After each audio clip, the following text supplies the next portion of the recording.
More ballot drama is brewing in the Sunshine State. Since election night, nearly 100,000 uncounted votes have just magically turned up. It's easy to see how people outside of Florida can look at this and say, nobody can be this stupid. There must be something nefarious going on here. Multiple fast-moving wildfires on both control. Death toll at 42. Wildfire in California.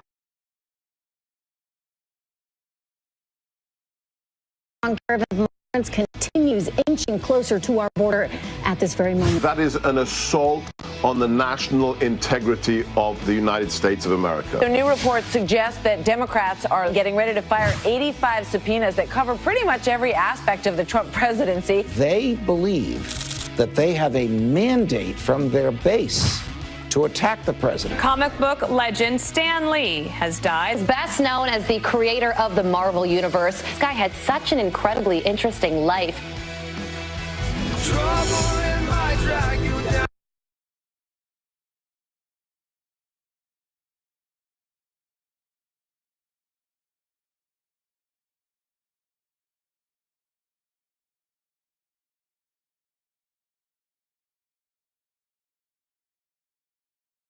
Family. When you leave your home today, if you're in the Northeast, pack a slicker. Pack an and umbrella. Bring an umbrella because it is pouring. It is what we used to call in Kansas a frog strangler out there. Right. What does that mean? Frogs look up, their mouth goes open. And they die? Well, I don't know that actually happened, but it was a figure of speech. Well, all I would say is it bragging to say that Philip Phillips sang this song on our show? He did. Right. Is it bragging? Well, you like to brag about that. And you like to brag about the fact that you made them all famous. This morning, I was watching Fox and Friends First with Heather, and they played Imagine Dragons song. And I thought, Brian wants to know how many people are in the band. You probably made them famous. Right. And then I heard them say, it's raining here in New York, and I packed my umbrella because of our coverage. We've come full circle. Anyway, thank you very much for joining us on this very busy, damp Tuesday in New York City. But let's now look at the Sunshine State of Florida, because this morning, more ballot drama is brewing down south. Yeah, they worked through the night. I don't know if they're getting anything done, though. The statewide recounting is in full swing, but officials in Florida's largest counties are scrambling. We put that in bold in the prompter for a reason, because they better hurry up. I think they're still trying to remove those first pages. They haven't even started the recount yet, if I'm correct. Let me ask. In Broward County, that is. Griff Jenkins is live in that county at the Office of Elections. Griff, have they started that recount yet, or are they still trying to take off those first pages?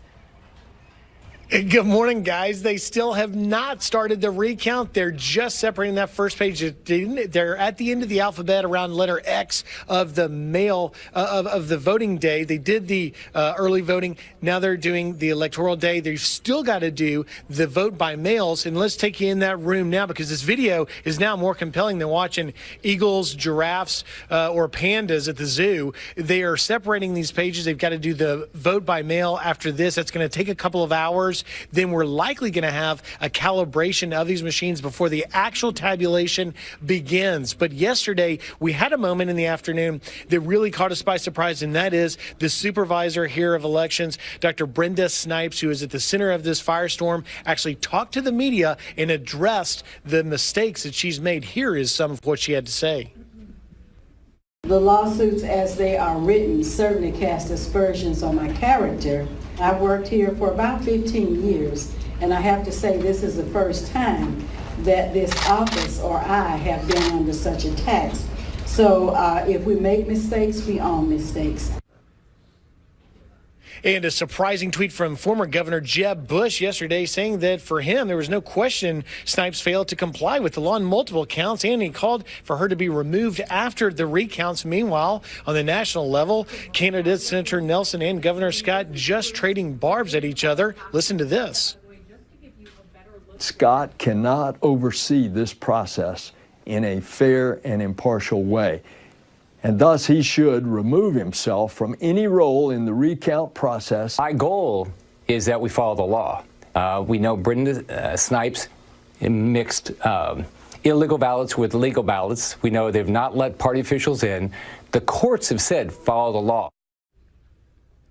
So here's where we stand. They've still got to finish the recount, which hasn't started yet. We expect that around 9, and the deadline is Thursday to get that done. The lawyers here believe that margin of error is going to be under that 0.25% point, so we're actually going to have a hand recount. We also know north of us, the other county having trouble in Palm Beach County yesterday, the election supervisor, Susan Booker, saying that she finds it impossible to get the recount done on time.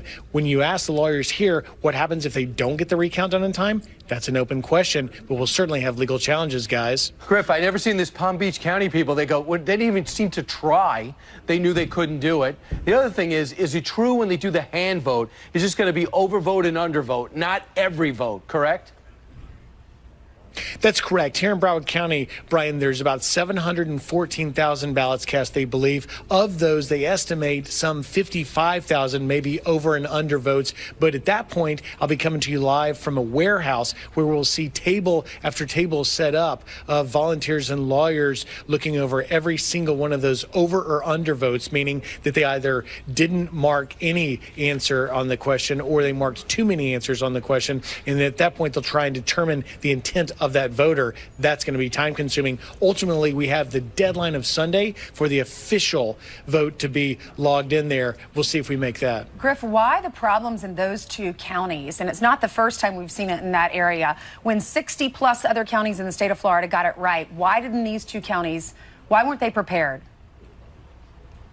Great question. 65 of 67 counties got their act together. These two traditionally have failed to meet deadlines and have had numerous problems, and that's why you have people like Governor Jeb Bush calling for Snipes' removal. Right. It's important to note that it was Governor Bush in 2003 that removed Snipes' predecessor, a woman named Oliphant, who was in clear violation of rules and failing to meet deadlines. He appointed Snipes as a solution to the problem. She now is clearly becoming the problem.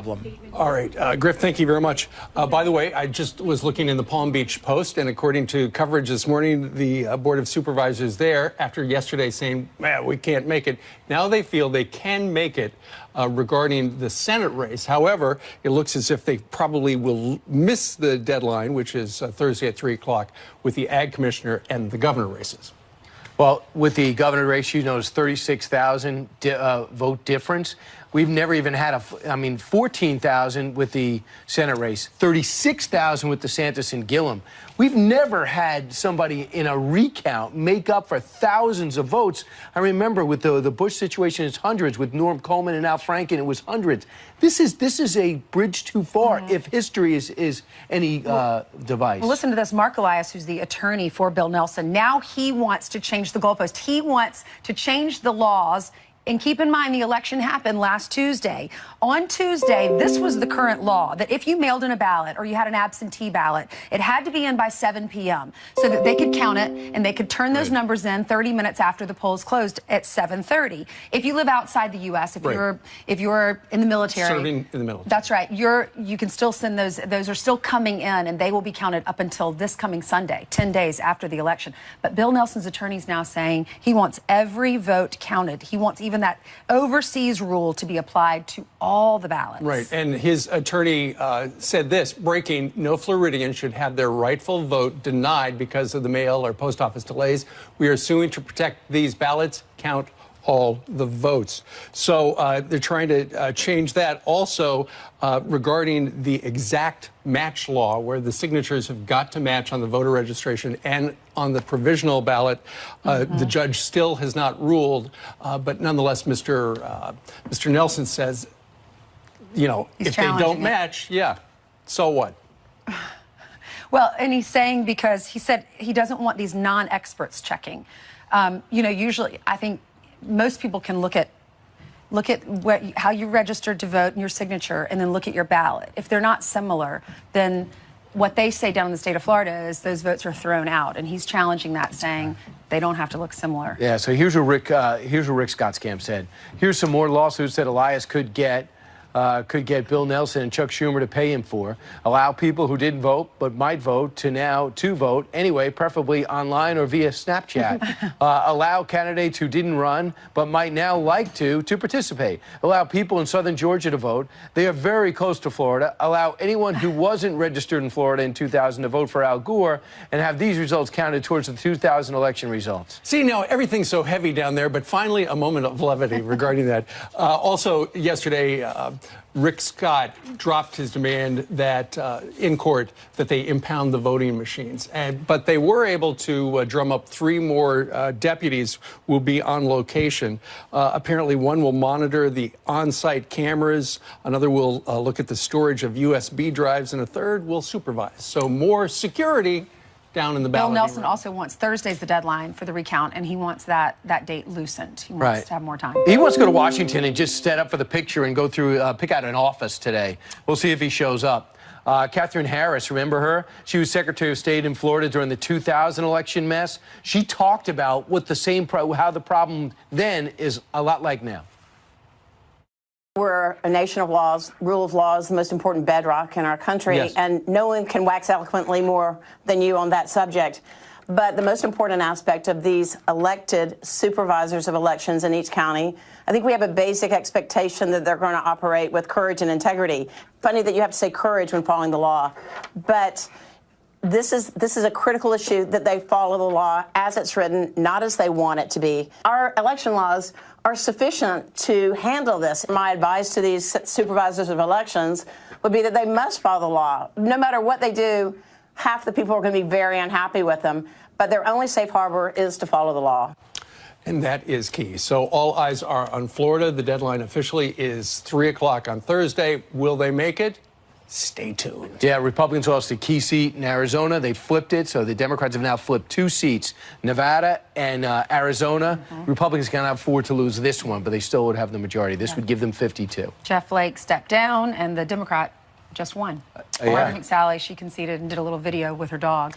That's right. Although there's some speculation that Governor Ducey out there might actually appoint McSally to take over the seat that is currently being held on a temporary basis. That'll be by John Kyle. Yeah, by John All right, 11 minutes now after the hour. Jillian, who I like a lot better than Rob, because she was a lot nicer to me on the teams. And what did he say that made you upset? He didn't want to toss to me. No. It was a reluctant almost toss refused. to tease. Am I right, Chris?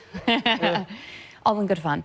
We will have more in Arizona coming up in just a few minutes, but first, here's this Fox News alert. The Camp Fire in Northern California is now the deadliest and most destructive wildfire in state history.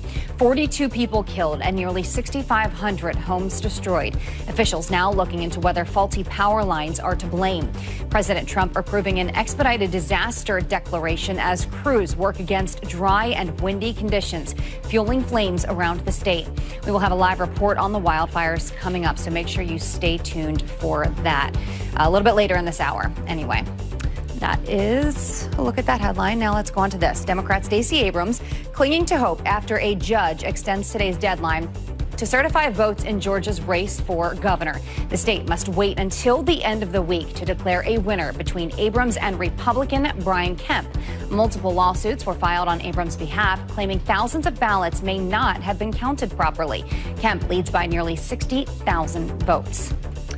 That's a look at your headlines. I don't know what she's doing. She lost. Yeah. All right. Please. Thank you very much. Just a point of clarification. Senator Nelson's complaint against the state of Florida argues that rejecting ballots for mismatched signatures in the first place is unconstitutional. Okay, that makes sense. All right. Meanwhile, the migrant caravan packed with about 6,500 people is getting closer to our border. So how will the U.S. handle the huge influx of people all at once? We're going to talk to a Border Patrol chief on the ground coming up next. The caravan that doesn't stop. And could Hillary Clinton be erased from the history books? The big move that's about to happen.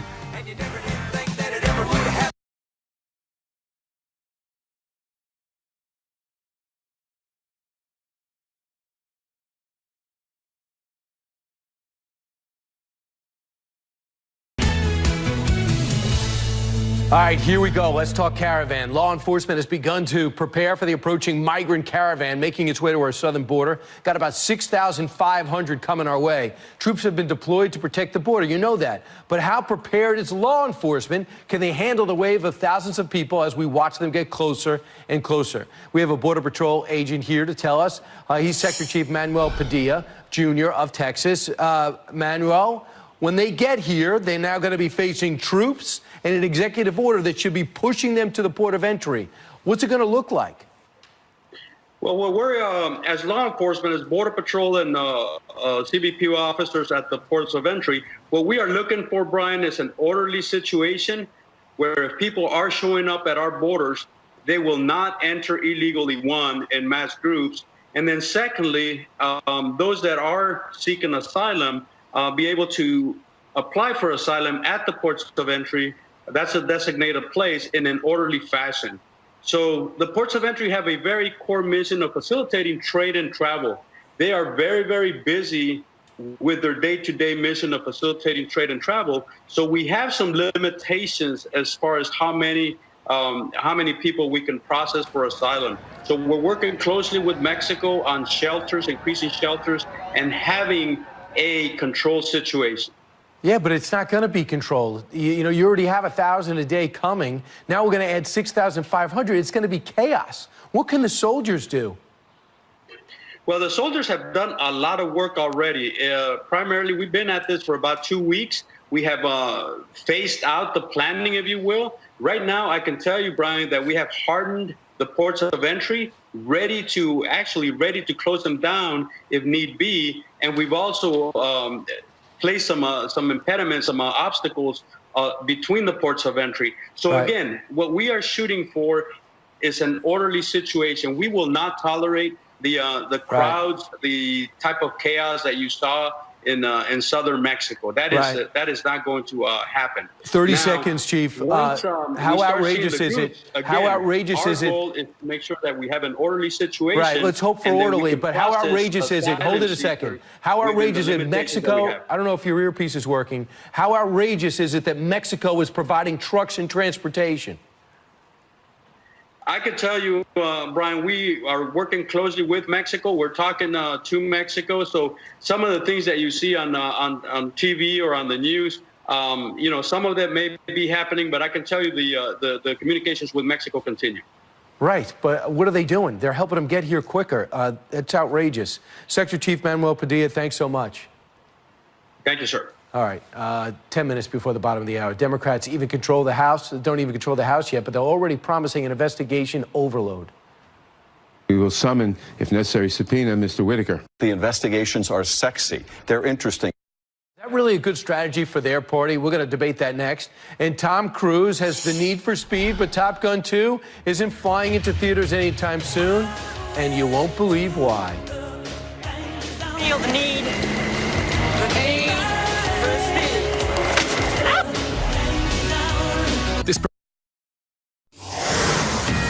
6:24 here in New York City, back with a Fox News alert. The Camp Fire in Northern California is now the deadliest and most destructive wildfire in California state history. Ray Bogan is live near an airport near Los Angeles as dry and windy conditions fuel the flames around the state. Ray? Steve, good morning. We're at the Incident Command Center for the Woolsey and Hill fires, where in just a couple of hours, hundreds of firefighters will arrive for a 24-hour shift. In the meantime, some of them are behind us sleeping in tents. One man is even sleeping on the ground in his sleeping bag. Now, 42 people have died up north in the Camp Fire. They've been found in their homes and cars that they've been trying to escape. At last update, it was 30% contained, and CAL FIRE doesn't expect to have full containment for another week. Nearly 6,500 homes have been destroyed, including some belonging to firefighters and their families. It's just absolutely heartbreaking to drive through Paradise and see the level of destruction. My family lost their home in the fire. My parents did. My grandmother did. Here in Southern California, the Woolsey fire, as at last update, was 93,000 acres and 30% contained. In both fires, crews are working against dry, windy conditions and steep terrain. But California is getting help. President Trump has approved a major disaster declaration, tweeting in part, wanted to respond quickly in order to alleviate some of the incredible suffering going on. I'm with you all the way. Meantime, CAL FIRE is thanking their partners that have come from 17 states and as far away as Alaska and Georgia. Steve, back to you. All right, they need the help. Ray Bogan, live in Camarillo, California. Thank you, sir. All right, Ainsley? Okay, thank you, Steve. Well, Democrats not even in control of the House yet, right? Already promising an investigation overload into the Trump administration. Watch. Let's face it, the investigations are sexy. They're interesting. Well, we are responsible. We are not scattershot. We are not doing any investigation for a political purpose. Our very first witness after January 3rd, we will subpoena or we will summon, if necessary, subpoena Mr. Whitaker. They have a number of tools at their disposal, including the subpoena power. But is that really a good path to success for their party? Here to debate this is RNC spokesperson Kayleigh McEnany and Fox News contributor Jessica Tarlov. Jessica, I'll start with you since you're the Democrat. Do you think that's going to work? Do the American people really want that investigation? They want people in Washington to get things done, and Nancy Pelosi was very clear that she wanted to legislate and make sure that we could work together to have some accomplishments on the board as we go into 2020. But the House Oversight Committee has a role. It's even in the title, oversight. And elections have consequences, as Kayleigh, my dear friend, has been telling me for a couple years now. The American people said they want Democrats to take control of the House, and it is therefore their job to look into these things. And if you look at the list of investigations, considering the fact that 64 subpoenas by Democrats have been blocked by Republicans since Trump entered office, there's good reason for them to be looking into the payments to Stormy Daniels, for instance. There was a Wall Street Journal piece about how that would have been a campaign finance violation, to look at Jim Comey's firing, to look how the Trump family still profits off of their name and their businesses, even though they were Trump was supposed to divest himself completely. These are legitimate concerns, and if Republicans had held the House, they would still be talking about Hillary Clinton's emails. All right, Jessica, thank you for that perspective. Kayleigh, I want you to weigh in on this. I was out and about and talking to friends over the weekend, and some people said the only way for civility to happen, and even Hillary Clinton has said this, is for Democrats to take control or for them to run a strong candidate in 2020 and for them to win. Is that a threat when Hillary is saying the only way that we can have civility is you have to go to the polls and vote for a Democrat if you want all this to end? Oh, it certainly is a threat. Democrats are interested in obstructing and incivility and resisting and not working on behalf of the American people. And all the facts you need are the fact that they have been behind the scenes compiling a list of investigations. It used to be 13. Now Axios reports it's 85 targets. They want to investigate, but the American people want them to legislate alongside Republicans. And, you know, Ainsley, we have a golden opportunity here. President Trump has set up the ability to have bipartisan change. When he talks about infrastructure, when he talks about middle-class tax cuts, prison reform, paid family leave. This is something Ivanka Trump has been heralding.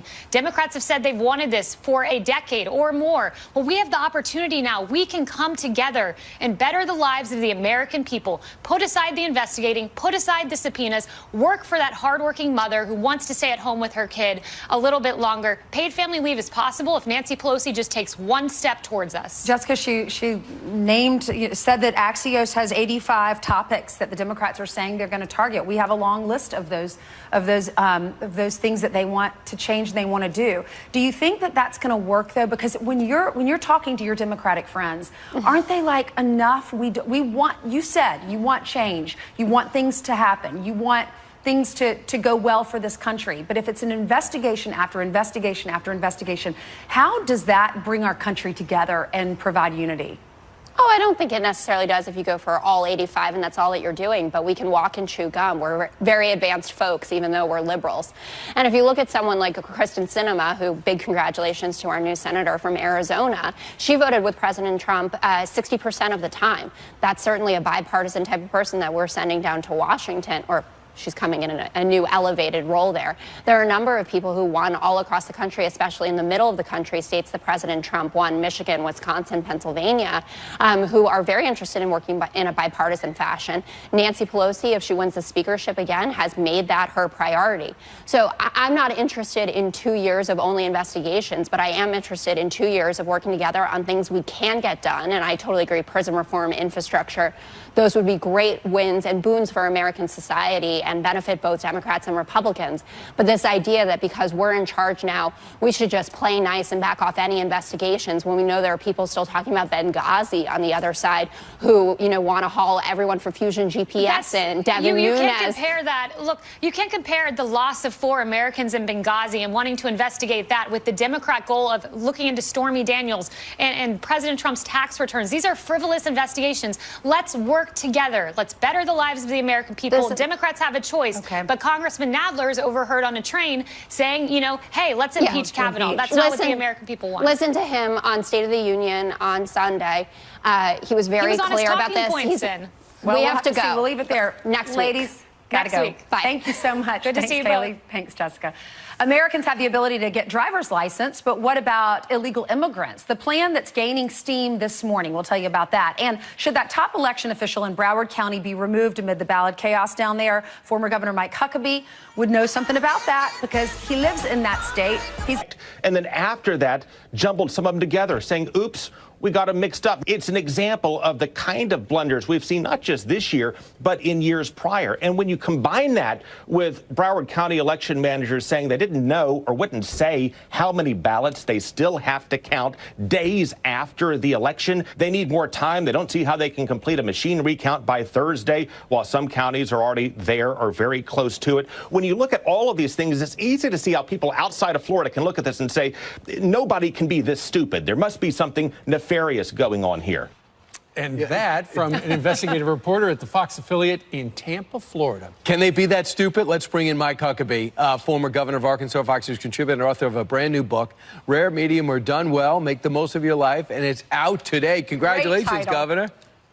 Thank you very much. You'll be happy to know it is a non-political book for a time when we need a little refreshment after a long political year. Take So that, I hope you Anthony enjoy it. Robbins. We got our own inspiration guy. I think we're going to have you on later to talk about the book because I am curious, how do you make the most out of your life? We all want to know that. But let's talk about what's going on in your state down in Florida. I know you live down there in the Panhandle now. I mean, this is chaos. Do you agree with that investigative reporter saying that we can't be this stupid, there's something nefarious going on?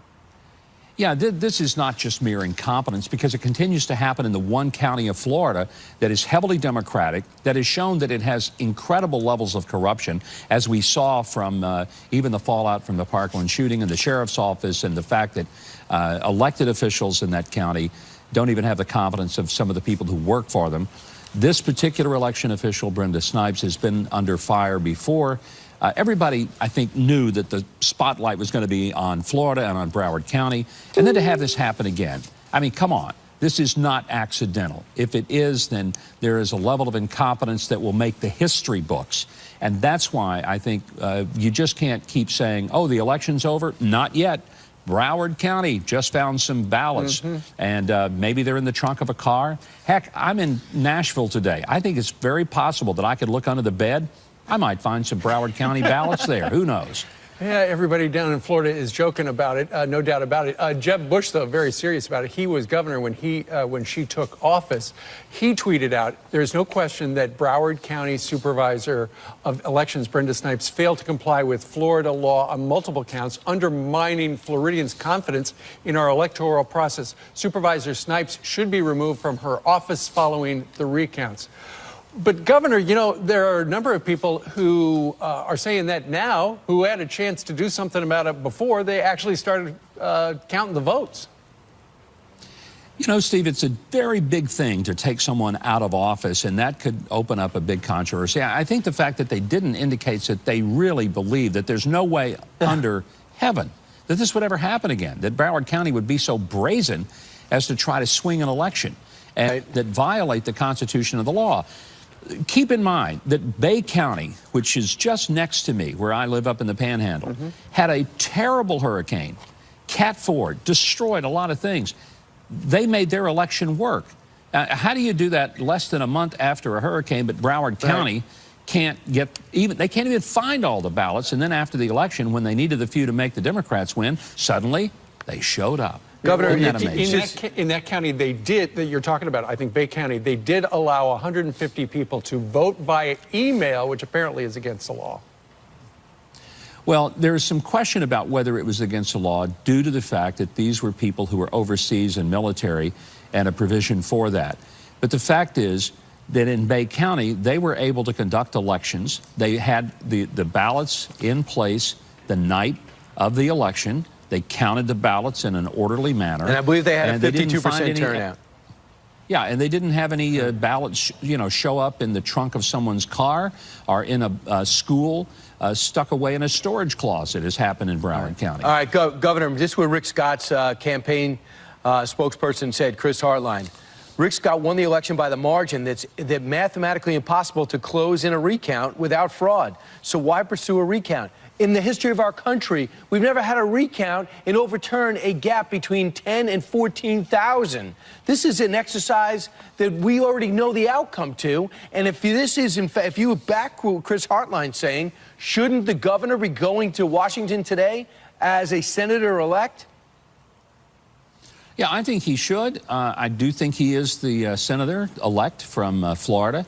I understand that if you have an election that is close by Florida law, if it's less than 0.5%, there's an automatic recount. That's fine. Have a recount. Right. What you can have, though, is a recount in which you start showing up with ballots that weren't there on the night of election. Or when you take ballots that have already been disqualified and you toss them in with the ones that are qualified.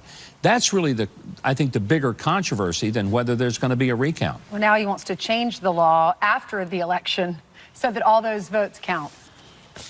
We'll see. Yeah, and look, you can't change the rules after the game is played. One of the big things Democrats are going to have to decide is, will they become a party that will accept the results of an election? Right. They didn't accept the results of an election in 2016. They've never accepted that Donald Trump is president. And they're not accepting that, you've had elected Ron DeSantis and Rick Scott in Florida. Yeah. Well, they got to let it go. It's all over Thursday at 3 o'clock in the afternoon. Unless there's a hand recount. New book called Rare, Medium, or Well Done. Mike Huckabee joining us from Nashville. Sir, thank you very much. Thank you. Great to see you. Thank you. Have a great day. All right. All right, Jillian has some headlines for us. She's upstairs. Hey, Jillian. That's right. Good morning. And this is a story we've been following for a little while now. And police believe a missing teen is alive after being kidnapped more than a week ago. Officers say they're following every conceivable lead to bring 13-year-old Anya Aguilar home. They want to question the man in this surveillance video seen walking around her North Carolina neighborhood. Police found the stolen SUV used to kidnap her abandoned in nearby woods. Witnesses say she was forced into the vehicle right outside her home. New York could soon allow illegal immigrants to apply for driver's licenses. State officials could pass the controversial bill next year when the New York legislature is entirely under Democratic control. Governor Andrew Cuomo is expected to sign it. Right now, 12 states, Washington, D.C., and Puerto Rico allow illegals to apply for driver's licenses. Hillary Clinton could soon be taken out of the history books. The Texas Board of Education voting today to remove the failed 2016 presidential candidate from its curriculum. Officials also voting to get rid of historical figures Helen Keller and 1960 and 1964 GOP presidential nominee Barry Goldwater. Critics say the recommendations are partisan. The board insists the reductions will free up more time for teachers. Actor Tom Cruise wants to buzz the tower on his own. The Top Gun star will fly a plane in the upcoming sequel. Feel the need for speed. Paramount Studios says Cruise will take to the skies in the new movie, but he will not fly a fighter jet. The sequel is set to be released in 2020. Let's look at your headlines. Send it back to you. That is great. We shot a story down in Texas with the guy who trains all these stunt guys. He said he's so fun to work with. He shows up way early, stays late. He does so much of his own stuff. Yeah, but can he fly a plane? That's what he's going to learn. do. I guarantee he'll be able to. All right, Jillian, thank you very much. All right, Acting Attorney General Matt Whitaker facing a new court challenge. One state says his job belongs to Rod Rosenstein. Judge Napolitano is on the case, and he's walking over here. All right, here comes the judge. We like it honking. The party won't be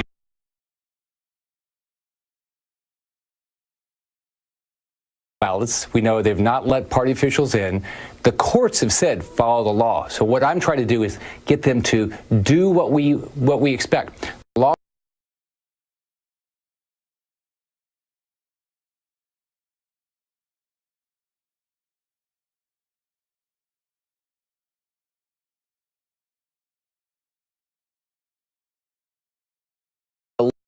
legal side of all of this, author of the #1 New York Times bestseller, The Russian Hoax, the illicit scheme to clear Hillary Clinton, frame Donald Trump, Fox News legal analyst Greg Jarrett, and Fox News contributor Andy McCarthy.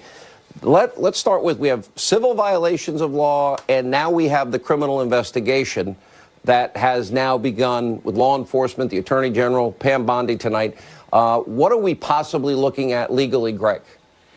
Well, unfortunately, Florida law has no teeth. Most of the violations already committed by Brenda Snipes, who is the epitome of incompetence and recklessness, are civil violations. So the only penalty is a fine which she doesn't even pay. It comes out of her office. It's true that there are felony statutes of fraud. There are about 20 of them in Florida. So far, 3 agencies in Florida say we have no evidence of fraud, but, Sean, their investigation is in a premature stage and only cursory so far. So it's good that the Attorney General, Pam Bondi, is vowing an intensive examination. Snipes had the audacity to stand in front of cameras, I think it was today, and say, until now, nobody ever accused her of doing anything wrong, which is a lie. Every election she's been presiding over since 2002 has been marred in controversy. The question is she capable of corruption? Her track record suggests she is. Yeah. Let me go to Andy. Look, it's not even a question laws were broken. We saw what the judge said on Friday night about the Florida Constitution, about laws in this particular case. But without rehashing what I've said in my opening monologue about Brenda Snipes' history, you have to wonder why she was there, but more importantly, what do you see on the legal side? Well, Sean, I think, you know, you hit on the right question right now at the start. Why is she there? She really should not have been there presiding over this particular election, given what her track record is. And, you know, look, we have a situation where in Governor Scott's case, somebody had a 50,000 lead. On election night, it's down to 12,500. There could be good explanations for that. There could be corrupt explanations for that. And the problem is that the public has a right to know what is the explanation for it. And the way that they've conducted themselves, it makes it very difficult to give credit to this in terms of an election system that has integrity. I think, as you said at the end of your monologue, at the end of this, what we end up with is Senator Scott and Governor DeSantis, because I think their leads are too big to be overcome even by rampant corruption and fraud, if there is some. Do we know if we have all the votes? The bad thing. Yeah.